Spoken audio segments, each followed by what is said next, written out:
மேவிபோசேத் என்ற பெயருடைய அர்த்தம் என்ன தெரியுமா? அவமானத்தை அழிக்கிறவன், வெட்கத்தை அழிக்கிறவன். ஆனா இப்ப அவன் லைஃப்ல எதுதான் வருது தெரியுமா? ஃபுல்லா அவமானமும் வெட்கமும். வயசுல இருந்து அவன் லைஃப்ல எதுதான் நடக்கு தெரியுமா? அவமானம். ராஜா குடும்பத்தில் இருந்த அந்த பதவி இப்பொழுது அவனை விட்டு விலக்கப்படுகிறது. இது அரண்மனையில் இருக்க முடியாத ஒரு சூழ்நிலை.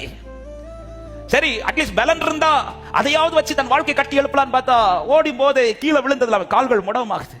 இந்த முடவன் ஆனதுனால அந்த காலத்துல பார்த்து பாருங்க என்ன கட்டளை வருதுன்னா, யாரும் எல்லைக்குள்ளேயே சீயோன் கோட்டைக்குள்ளே வரக்கூடாதுன்னு தாவீது வேற கட்டளை போட்டாரு.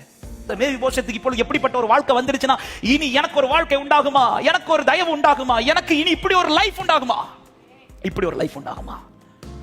ஆமே, இப்படிப்பட்ட கேள்வியோடு இருக்கிற உள்ளமே இந்த பகல் நேரத்துல இந்த வார்த்தையை தீர்க்க தரிசனமா சொல்றேன். எஸ், இப்படிப்பட்ட வாழ்க்கைக்கு இன்னொரு நம்பிக்கை இருக்கு.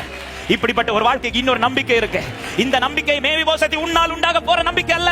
அரண்மனைக்குள் தாவீது என்று ஒருவன் இருக்கிறார், எனக்கு ஒருவர் பரலோகத்தில் வைராக்கியமாய் எழுந்தருளுகிறார், அவரால் உண்டாகிற நம்பிக்கை இது. இந்த நம்பிக்கை இருக்கு. ஆலையில நம்பிக்கை இல்லாதிருந்த வீட்டு கதவை வந்து தட்டினது போல இன்னைக்கு நம்பிக்கை அற்று இருக்கிற சில இருதயத்தின் கதவை தட்டி சொல்றா, உனக்கு நம்பிக்கை இருக்குது மேவிபோசேத்.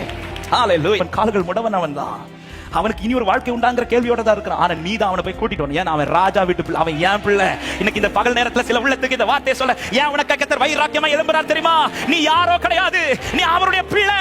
நான் ராஜா பிள்ளைன்னு நம்புறவங்க கைகளை தட்டி ஆமே. கால்கள் முடவனானாலும் ஆமா, என் வாழ்க்கையில எனக்கு சப்போர்ட் பண்றதுக்கு யாரும் இல்லாட்டாலும் நான் ராஜா வீட்டு பிள்ளைனால எனக்காக ஒரு நாள் உண்டு, எனக்கு ஒரு நேரம் உண்டு. விசுவாசிக்கிற உள்ளமே எத்தனை பேர் இந்த பகல் நேரத்தில் தேவனை மகிமைப்படுத்த முடியும்? நான் ராஜா வீட்டு பிள்ளை ஆனதுனால, நான் ராஜா வீட்டு பிள்ளை, என்னை ஒரு பிள்ளையாக்கி இருக்கிறார். ஹல்லேலூயா.